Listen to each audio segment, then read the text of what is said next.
Welcome back to another edition of Juicing with Jay. Today, guys, is January 1st, 2024. I hope that you guys are having a wonderful, beautiful new year. Today starts the day of my vegan challenge, whether it's raw or cooked vegan foods.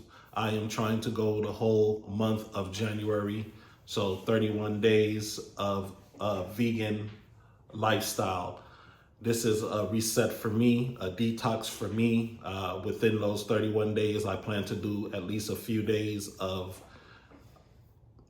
juice only days, a few days of water only days, a few days of raw only days, and a couple of days of cooked foods. Because it is the winter time and it's cold, I like to have at least a couple of soups and some warm foods on the days that are extremely cold.